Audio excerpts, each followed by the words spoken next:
जय हिंद प्रिय विद्यार्थियों, आप लोग कैसे हैं? हमें उम्मीद है कि आप लोग अच्छे और स्वस्थ होंगे। और आज नया सेशन की चर्चा करेंगे। सॉरी, उसी सेशन का जो ना विरित चैप्टर है और क्वेश्चन नंबर 3 और 4 देखेंगे। ठीक है, तो बताने से पहले कुछ बात बता देना चाहते हैं कि साप्ताहिक टेस्ट हुआ था। ठीक है, उसमें से कुछ विद्यार्थी गैदरिंग किया है। गैदरिंग इतना किया है कि इसको सरकारी स्कूल बना दिया है मेरे कोचिंग को।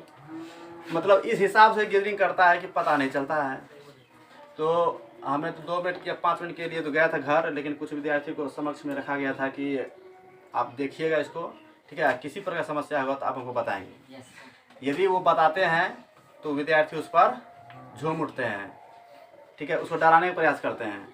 तो मेरा कहने का मतलब है कि ये शिक्षण संस्थान जो है ना, ये प्राइवेट संस्था है। इसमें किसी का बोलते थोड़े चलेगा। ठीक है, मेरे अनुसार पढ़ना पड़ेगा। जो मैं कहूँगा उसके अनुसार चलना पड़ेगा। यदि मंजूर है तो ठीक है, नहीं तो आप यहाँ निकल सकते हैं। खुले वातावरण है, कहीं भी जा सकते हैं। बिहार है, कोचिंग अम्बाड़ा है, एकदम पूरा अम्बार के कचरा। कैसे अम्बार, कचरा का अम्बार देखे हैं, बहुत सारा मतलब कचरा फेंकाता है उसमें। ठीक है, तो उसी प्रकार में कोचिंग भी एक अम्बारा की तरह है। ठीक है, वहाँ पर जाकर आप चीज़ें पढ़ें, उसमें जो अच्छा लगता है वहाँ पढ़ें। पास तो किसी भी कोचिंग पढ़ेंगे नहीं पढ़ेंगे, ठीक है, लिखने का तरीका सीख जाएंगे तो पास तो होने हैं। लेकिन रिजल्ट लेना है और अच्छा मार्क्स लाना है, उसके लिए जो है ना यहाँ पर ज्वाइन कीजिए, है ना। तो मेरा कहने का मतलब है कुछ विद्यार्थी बहुत लापरवाही करता है, जो रूल नियम लगाए फॉलो नहीं करता है। तो उसके लिए जो है ना थोड़ा सा आज रिजल्ट देंगे, है ना। साप्ताहिक टेस्ट होता है और उस विद्यार्थी क्या करता है, उस पर लापरवाही फरमाइश करता है, यानी उसके अनुसार हम चलें, ये गलत बात है। ठीक है, शिक्षक के अनुसार चलना चाहिए स्टूडेंट को, लेकिन नहीं चलता है। यदि उसमें कमी है तो हमको बताना चाहिए कि हाँ यहाँ पर कमी है सर, आप ऐसा नहीं कीजिए। ठीक है, तो उस पर हम कमांड करेंगे, उस पर थोड़ा सा गाइडलाइन करेंगे, है ना। लेकिन देखते हैं कि उससे क्या है, बात से बाहर है। तो आते हैं नेक्स्ट सवाल में। पहले ये 2 सवाल पहले बता देने का प्रयास करते हैं। ठीक है, उसके बाद रिजल्ट देंगे, है ना। और पिछले सेशन में जो टेस्ट हुआ था, पिछले साप्ताहिक टेस्ट में, ठीक है, उस पर भी चर्चा करना बाकी था। और कुछ विद्यार्थी जब टेस्ट होता है उस पर सिग्नेचर दिखाने के लिए बोलते हैं कि गार्जियन को आप दिखाएंगे कि 10 रुपये टेस्ट फी लेता है, आखिर से इसमें क्या वजह है, ठीक है, कितना मेहनत है, वो गार्जियन को दिखाना पड़ेगा ना। गार्जियन को मालूम कैसे चलेगा कि हाँ सर आप इतना मेहनत कर रहे हैं। ठीक है, सप्ताह में क्या होता है, सब्जेक्टिव और ऑब्जेक्टिव टेस्ट होता है। 2 घंटा का टेस्ट होता है लगभग, है ना। उसमें 25 क्वेश्चन सब्जेक्टिव रहता है, सॉरी ऑब्जेक्टिव, और 5-7 क्वेश्चन सब्जेक्टिव रहता है। उसमें होता क्या है कि ऑब्जेक्टिव क्वेश्चन जिस एग्जाम लेवल में रहता है ना, उसी अनुसार से क्वेश्चन हम उसमें सेट करते हैं। या तो खुद से हम सेट करते हैं या किसी से करवाते हैं। ठीक है, या तो टिक मार देते हैं, किसी और से लिखवा लेते हैं, क्योंकि समय का अभाव है मेरे लिए। तो मेरा कहने का मतलब है उतना मेहनत से क्वेश्चन बनाएंगे, छापेंगे, एग्जाम लेंगे, और उसमें ताक झाँक किए तो कोई दिक्कत नहीं है। लेकिन विद्यार्थी करता क्या है, एक दूसरे को खुलकर दिखाने का प्रयास करता है। ठीक है, दोस्तियारी है, ठीक है, संपर्क है, दिखाना चाहिए, लेकिन उस तरह से जो सरकारी स्कूल दिखाने का प्रयास करता है ना, उस तरीके से जो यहाँ पर दिखाता है मेरे संस्थान में, ये बहुत गलत है। कहीं ना कहीं जो है ना बहुत बड़ा गलती है। तो ऐसे आप करेंगे तो रिजल्ट, है ना, जो आना चाहिए रिजल्ट ना, वो रिजल्ट नहीं बन सकते हैं, नहीं ला सकते हैं। ठीक है, और टॉपर गिनती में नहीं आ सकते हैं, जैसे कि पिछले 2-3 साल से आते आ रहा है। ठीक है, उस हिसाब से लाना नामुमकिन है यदि आप इस तरह से पढ़ेंगे तो। ठीक है, और भाषा का कुछ विद्यार्थी है ना प्रयोग करता है अभद्र भाषा का। ठीक है, कुछ से कुछ बोल के निकल जाता है। तो वैसे विद्यार्थी से निवेदन है कि वो निकल ही जाएगा तो ठीक रहेगा। काहे के लिए मेरे चक्कर में रहोगे और मार खाओगे, क्या है कि नहीं। तो बहुत सारी बातें ऐसा। ठीक है, सवाल पहले बताते हैं, उस पर उसके बाद तो रिजल्ट देंगे। जो विद्यार्थी नहीं आया हो सकता है उसके कारण से रिजल्ट स्थगित भी हो जाए आज। ठीक है, तो आता है क्वेश्चन नंबर 3 में।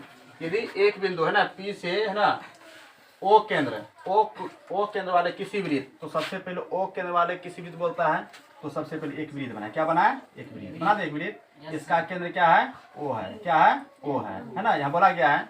और बोला इसमें यदि एक वृत्त, सॉरी यदि एक बिंदु, क्या दिया इसमें, यदि एक बिंदु, है ना, ये जो बिंदु दिया इसमें, है ना, P केंद्र O वाले किसी वृत्त, यानी कि O केंद्र वाला है। ठीक है, कोई ये क्या है, ये वृत्त है।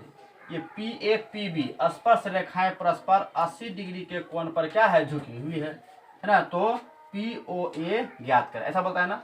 अच्छा एक बात बताइए, इसमें मैंने पिछले सवाल में कहा था कि ये PA और PB इन दोनों में कॉमन क्या आता है? P आता है। इसका मतलब क्या है? P बाह्य बिंदु है। क्या है? P बाह्य बिंदु है। जब P बाह्य बिंदु होगा, बाह्य बिंदु क्या है? बाह्य बिंदु। यहाँ पर से क्या वृत्त पर जो है ना, बाह्य बिंदु से वृत्त पर दो स्पर्श रेखाएं खींची गई है। एक क्या है?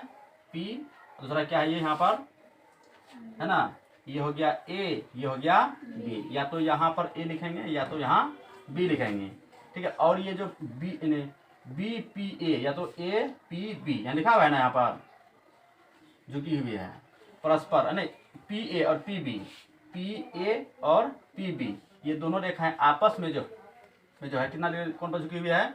80 डिग्री कोण पर झुकी हुई है ना। तो POA इसका मतलब यहाँ पर क्या है? POA इसका मतलब जो है इस तरीके से यहाँ पर है ना, यहाँ से क्या ये केंद्र है, ठीक है। केंद्र से मैंने बताया था 10.1 का प्रमेय में कि किसी वृत्त पर स्पर्श रेखा स्पर्श बिंदु से त्रिज्या पर क्या होती है? लंब होती है। ये क्या है? ये है PA स्पर्श रेखा और स्पर्श बिंदु A है, ठीक है। तो यहाँ पर क्या इस तरह से लंब होगा कि नहीं होगा? फिर यहाँ से क्या होगा? ये इसमें ऊपर क्या जाएगा? मिलाने पर यहाँ लंब होगा। तो लंब का क्या होता है? 90 डिग्री। क्या होता है? 90 डिग्री। एक क्वेश्चन 2016 में आया था, ठीक है। बहुत सारे विद्यार्थी इस पर जो उलझ गए कि आखिर से इसका आंसर कैसे है। देखिए, किसी भी वृत्त पर है ना, परिधि पर बना कोण हमेशा कितना डिग्री होता है? 90 डिग्री। कितना डिग्री कोण होता है? देखिए ये परिधि है ना, ये है ना, ये क्या है? परिधि है। ये क्या त्रिज्या है? यहाँ पर 90 डिग्री बन रहा है कि नहीं बन रहा है? किसी जैसे मान लीजिए कि अर्धव्यास है, इस तरह से यहाँ पर है ना मिलाएंगे, यहाँ पर इस तरह से यहाँ पर कितना बनता है? 90 डिग्री। तो क्वेश्चन एग्जाम में आया था, बहुत सारा विद्यार्थी के दिमाग जो है ना नहीं काम किया, तो ऐसा सवाल आता है, ठीक है। 2016 में पूछा गया क्वेश्चन है। अब हमें क्या निकालना है? POA नहीं, POA है ना, POA। तो ये क्वेश्चन है ना, यहाँ इसका मान ज्ञात करना है। तो सबसे पहले क्या करेंगे है ना, चतुर्भुज APBO चतुर्भुज का क्या करेंगे? चारों कोण में क्या करेंगे? ये है ना BOP ये पूरे निकाल लेंगे। निकालने के बाद क्या करेंगे? 2 से भाग देने पर क्या हो जाएगा? यहाँ पर भाग देने पर यहाँ पर क्या हो जाएगा? आधा हो जाएगा। हो जाएगा। तो आते हैं यहाँ पर क्या होता है? 360 डिग्री। ये पिछले सवाल में मैंने बताया था, ठीक है। तो कोण क्या है? यहाँ पर A है ना, अजोड़ कोण P, अजोड़ कोण O, APB यहाँ क्या हो जाएगा? B हो जाएगा। अजोड़ कोण O बराबर कितना जाएगा? 360 डिग्री। ध्यान से देखेंगे ना तो निश्चित रूप से जो है समझ पाएंगे और दूसरे को भी बताने का प्रयास करेंगे, ठीक है। तो कोण A का मान कितना है? 90 डिग्री। और कोण P का मान कितना है? 80 डिग्री। और कोण B का मान कितना है? 90 डिग्री है ना। अब प्लस कोण O कितना है? मालूम नहीं है, 360 डिग्री। अब क्या करें? यहाँ पर कोण O बराबर 360। अब ये तीनों को जोड़ेंगे, कितना हो जाएगा? 9 8 17 9 260 डिग्री। इसीलिए जो है ना कोण O बराबर कितना हो जाएगा? 100 डिग्री। कितना होगा? 100 डिग्री होगा। अब हमें क्या निकालना है? कोण AOP यही निकालना ना। इसीलिए कोण AOP बराबर क्या हो जाएगा? इसमें आधा हो जाएगा ना। तो 100 डिग्री बट्टे 2 बराबर कितना जाएगा? 50 डिग्री। ये क्या हो गया? आंसर। ऑप्शन नंबर कितना हो जाएगा? A हो जाएगा। कितना होगा? A नंबर क्या ऑप्शन हो गया, ठीक है। तो 3 नंबर समझ गए ना। अब आते हैं नेक्स्ट क्वेश्चन नंबर 4 में। क्वेश्चन नंबर 4 में कहा गया सिद्ध कीजिए कि है ना किसी वृत्त के किसी व्यास के सिरों पर खींची गई स्पर्श रेखाएं है ना समांतर होती है। तो ऐसा जो है ना प्रमेय ने 10.1 मैंने क्वेश्चन नंबर 3 में जैसा सवाल बताया गया था, ठीक है। तो सबसे पहले ये क्या है? ये वृत्त है। क्या है? ये वृत्त। यहाँ पर क्या है ना, ये व्यास है। क्या है? व्यास हमेशा क्या होता है? केंद्र से होकर गुजरता है। व्यास का नाम देते हैं यहाँ पर P। ये क्या हो गया? Q हो गया। नहीं हो गया? अब इस पर क्या करते हैं इसमें? तो व्यास के दोनों सिरों पर है ना एक स्पर्श रेखाएं खींचेगी। ये स्पर्श रेखा क्या है? ये हो गया X और X डैश, ये हो गया Y डैश, ठीक है। और इसका वृत्त का केंद्र क्या हो गया? O हो गया। यहाँ तक क्लियर। तो सवाल में कहा गया सिद्ध कीजिए कि वृत्त के किसी व्यास के सिरों पर खींची गई स्पर्श रेखाएं है ना समांतर होती है। तो हमें सिद्ध करना है। क्या करना है ना? सिद्ध Y दे दिए हमें दिखाना है ये बराबर समांतर है। समांतर मतलब क्या हो गया, रेल की पट्टी के समान, यानी कि कहीं कटना नहीं चाहिए, ठीक है। वह दो रेखा या दो से अधिक रेखा जो आपस में कभी प्रतिच्छेद नहीं होती है, वैसे रेखा क्या करते हैं, इसको समांतर है। क्या कहते हैं, समांतर। देखिए ऐसा परमय जो 10.1 लिखेंगे, परमय क्या लेंगे, परमय है ना 10.1 में ऐसा मैंने पढ़ाया था इसमें, ठीक है। जब किसी स्पर्श रेखा स्पर्श बिंदु से वृत्त की त्रिज्या क्या होती है, लंब होती है। क्या होती है, लंब होती है। अब देखिए ये क्या है, ये व्यास है ना, अरे ये व्यास है, क्या है, व्यास है ना। अब व्यास का त्रिज्या क्या हो जाएगा, यहाँ तक होगा। जब व्यास जब खींच इसी त्रिज्या का ना व्यास है इसमें, तो ये भी तो सीधा होगा ना पुराना, तो ये भी तो यहाँ लंब होगा, ये भी क्या होगा यहाँ पर लंब होगा। स्पर्श बिंदु क्या है, पी है, दूसरा क्या है, क्यू है।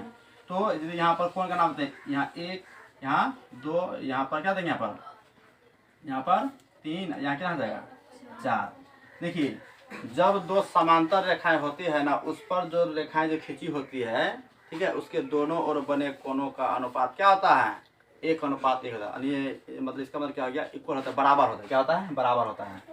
तो यहाँ पर लिखेंगे, यहाँ पर इसमें परमय 10.1 है ना, 1 से है ना कोण क्या होता है 10.1 में, यही कहा गया इसमें दो समांतर स्पर्श रेखा स्पर्श बिंदु से है ना त्रिज्या क्या होती है, लंब होती है। क्या होती है, लंब होती है। तो कोण ए बराबर क्या है, कोण 3, कोण 1 बराबर कोण 3 और कोण 2 4 होगा। इसको यहाँ पर है 90 डिग्री कोण से, यानी तो एकांतर कोण से, या है ना एकांतर कोण से 90 डिग्री भी है, और क्या है एकांतर कोण है कि नहीं। तो x डैश बराबर क्या हो जाएगा, है ना y डैश, ऐसा हो ना होगा। ये हो गया प्रूफ, क्या हो गया, ये प्रूफ हो गया नहीं। तो ये सवाल जो एग्जाम हॉल में पूछा भी गया है, और ये सवाल तो ऑब्जेक्टिव में आते रहता है, ठीक है। इसे इसकी सुन लीजिए, नेक्स्ट सवाल में आते हैं। वृत्त है ना, एक बिंदु ए से जो एक वृत्त के केंद्र से 5 सेंटीमीटर की दूरी पर है, बोलता है क्या इसमें, एक वृत्त है, क्या है, एक वृत्त है ना, ये क्या वृत्त का केंद्र क्या हो गया, वो हो गया। तो बोलता है इसमें एक बिंदु ए से एक वृत्त का केंद्र से 5 सेंटीमीटर की दूरी पर, इसका मतलब यहाँ पर क्या है, एक बिंदु ए है, क्या है, ए है ना। यहाँ से क्या है, वृत्त का केंद्र के बीच की दूरी कितनी है, 5 सेंटीमीटर। कितना है, 5 सेंटीमीटर। किसी को दिक्कत नहीं ना, 5 सेंटीमीटर की दूरी पर है। तो वृत्त पर आसपास लंबाई कितना, 4 सेंटीमीटर। तो यहाँ से आसपास लंबाई खींच, या तो इधर खींचना पड़ेगा या तो इधर खींचना पड़ेगा, इधर खींचते यहाँ से, ठीक है, थोड़ा सीधा पड़ेगा ना पड़ेगा, है ना। इसकी लंबाई कितनी है, 4 सेंटीमीटर। तो इस स्पर्श, ये स्पर्श रेखा हो गया, स्पर्श बिंदु का नाम भी तो होगा। तो इसमें स्पर्श बिंदु का नाम इसमें नहीं दिया है, इसमें नाम देते कितना, बी। क्या देते हैं, बी। तो स्पर्श बिंदु से है ना वृत्त का केंद्र से इस पर क्या जाएगा, लंब हो जाएगा। क्या जाएगा, लंब। इसको कहते हैं त्रिज्या। क्या बोलते हैं इसको, त्रिज्या। इसकी लंबाई ज्ञात करना, यहाँ पर क्या जाएगा, समकोण हो जाएगा समकोण। तो अब लिखा है यहाँ पर इसमें 10.1 का परमय से, 10.1 का परमय में ऐसा पढ़े थे कि किसी वृत्त पर है ना बाह्य बिंदु से स्पर्श रेखाएं स्पर्श बिंदु से त्रिज्या पर क्या होती है, लंब होती है। क्या होती है, लंब होती है। ऐसा होती है कि नहीं। तो लिखेंगे यहाँ पर इसमें, अच्छा ये क्या बन गया, समकोण त्रिभुज बन गया। तो समकोण त्रिभुज में क्या ज्ञात करना है, त्रिज्या, यानी कि ये लंब ज्ञात करना है। लिखेंगे यहाँ पर समकोण त्रिभुज, क्या है इसमें, है ना समकोण त्रिभुज, है ना ए बी ओ में, है ना ए बी ओ में। तो ए बी क्या नहीं, हमको लंब निकाला है ना। तो लंब का फॉर्मूला क्या होता है, लंब का फॉर्मूला क्या होता है, कर्ण। क्या होता है ना, कर्ण का स्क्वायर घटा, है ना आधार का स्क्वायर पर क्या जाएगा, रूट। क्या जाएगा, रूट। तो कर्ण का मान कितना है, अच्छा लंब है ना, तो लंब ये क्या हो गया, बी ओ। क्या हो गया, बी ओ, यानी कि त्रिज्या हो गया। और कर्ण क्या है, ए ओ पे क्या जाएगा, होल स्क्वायर माइनस आधार क्या है, ए बी है, इधर क्या जाएगा, होल स्क्वायर हो जाएगा। इस पर क्या जाएगा, रूट नहीं, ए ओ का मान कितना है, 5 का स्क्वायर घटा 4 का स्क्वायर पर क्या जाएगा, रूट, है ना। 5 का स्क्वायर 25 और 4 का स्क्वायर 16 पर क्या जाएगा, रूट, है ना। कितना जाएगा, 9 हो जाएगा पर रूट।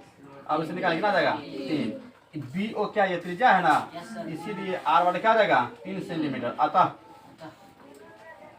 वृत्त की है ना त्रिज्या बराबर 3 सेंटीमीटर। ये क्या हो गया, आंसर हो गया। क्या हो गया? आंसर हो गया। कहता है क्या 2 सेकेंड वृत्तों की त्रिज्या है ना 5 सेंटीमीटर और 3 सेंटीमीटर है, मतलब एक ही केंद्र से जो है ना 2 वृत्त खींची गई है। ठीक है, 2 वृत्त। क्वेश्चन कितना जाएगा? 7। ठीक है, ये हो गया बड़ा वृत्त, इसकी त्रिज्या कितनी है? कितनी है इसकी त्रिज्या? 5 सेंटीमीटर। इससे छोटा वृत्त है ये, क्या ये छोटा वृत्त इस तरह है ना 5, कितना है?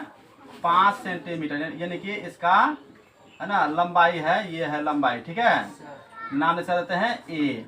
और दूसरा यहाँ पर क्या है ना इसका त्रिज्या यहाँ पर कितना, इसका त्रिज्या कितना है? कितना है यहाँ पर? ये 3 सेंटीमीटर है ना, 3 सेंटीमीटर। ये यहाँ से त्रिज्या क्या, ये बराबर होगा। अब इसमें क्या करते हैं, इस त्रिज्या को, सवाल इसमें कहा गया है ना, उस जीवा की लंबाई ज्ञात की जो छोटे वृत्त को स्पर्श करती है। तो जीवा की लंबाई क्या होता है ना, परिधि के 2 बिंदुओं पर स्पर्श करने वाले, स्पर्श परिधि के 2 बिंदुओं के बीच मिलाने वाली रेखा क्या कहते हैं? जीवा कहते हैं। तो जीवा क्या हो जाएगा इसमें? तो जीवा ये हो जाएगा, नहीं हो जाएगा, यहाँ से इस बिंदु से क्या हो जाएगा, इस तरह से खिंचाएगा, नहीं खिंचाएगा, खिंचाएगा इस तरह से स्पर्श रेखा। तो यहाँ पे इस तरह से इसको मिलाएंगे नहीं। ये देखिए, ये बड़े वृत्त का क्या हो गया? ए बी है ना, ये बड़े वृत्त का जीवा हो गया। ए बी क्या हो गया? बड़े वृत्त का जीवा हो गया। और छोटे वृत्त क्या करता है? इस डी बिंदु में क्या करता है? स्पर्श करता है। तो यही इसी जीवा की लंबाई हमें ज्ञात करना है। तो बड़े वृत्त का है ना त्रिज्या कितना? 5 सेंटीमीटर। और ये हो गया छोटा वृत्त है ना, इसका त्रिज्या कितना है? 3 सेंटीमीटर। ये क्या हो गया? ये बड़े वृत्त का क्या है? ये त्रिज्या है 5 सेंटीमीटर। किसी को दिक्कत नहीं है? दिक्कत। और जब स्पर्श, ये क्या हो गया? ए बी जीवा है और स्पर्श रेखा भी है और डी क्या स्पर्श बिंदु है। तो ये छोटे वृत्त क्या हो गया? लंब हो गया। लंब हो जाएगा तो यहाँ पर क्या जाएगा? समकोण हो जाएगा। ऐसा होगा कि नहीं होगा? बिल्कुल होगा। अब इसमें क्या करें, यहाँ पर लिखेंगे, इसमें बड़ा आर है ना, ये क्या बड़ा आर, सॉरी। अब इसमें देखेंगे यहाँ पर समकोण जब बन गया, ये हो गया त्रिज्या, ये हो गया कर्ण, हो गया कि नहीं हो गया? अब हमें क्या ज्ञात करना है? D A. सुनिए, इसको जब ज्ञात कर लेंगे ना, इसको 2 से गुना कर देंगे तो क्या जाएगा? ए बी का मान निकल जाएगा, है ना। तो आते हैं यहाँ पर इसमें है ना छोटा आर, क्या इसमें डी ओ कितना है? डी ओ बराबर 3 सेंटीमीटर। ठीक है, बड़ा कितना है? ए ओ बड़ा कितना है? 5 सेंटीमीटर। अब हमें आधार निकालना है ना, तो समकोण त्रिभुज क्या लिखे इसमें? समकोण त्रिभुज ए डी ओ में। ठीक है, ए डी ओ में। अब हमें क्या निकालना है? लंब निकाल, आधार निकालना है ना। तो आधार का फॉर्मूला क्या होता है ना, कर्ण का स्क्वायर माइनस लंब का स्क्वायर, यही ना होता है। पर क्या रहेगा? रूट हो जाएगा। तो आधार क्या? आधार ए डी है, ये ना आधार है, इस समकोण त्रिभुज है ना ए डी, क्या जाएगा? A D. और कर्ण क्या? कर्ण ए ओ का क्या हो जाएगा? होल इसका हो जाएगा नहीं, माइनस। और लंब क्या है? डी ओ क्या हो जाएगा? होल स्क्वायर, पर क्या जाएगा? रूट हो जाएगा, है ना। अब ए ओ का मान कितना है? 5 का स्क्वायर हो जाएगा, घटा 3 का स्क्वायर, पर क्या जाएगा? रूट जाएगा। 5 का स्क्वायर और 3 का स्क्वायर 9 पर रूट, पर इसका कितना जाएगा? सॉरी 25 में 9 गया 16 और 16 का वर्गमूल कितना हो जाएगा? 4। इसीलिए ए डी का मान कितना निकला? 4 सेंटीमीटर। अब हमें निकालना है बड़े वृत्त की जीवा जो छोटे वृत्त का स्पर्श करती है। तो लिखा है यहाँ पर, इसीलिए ए बी बराबर क्या हो जाएगा? ए बी बराबर क्या हो जाएगा? है ना 2 गुना ए डी, है ना 2, और ए डी का मान कितना है? 4, कितना जाएगा? 8 सेंटीमीटर।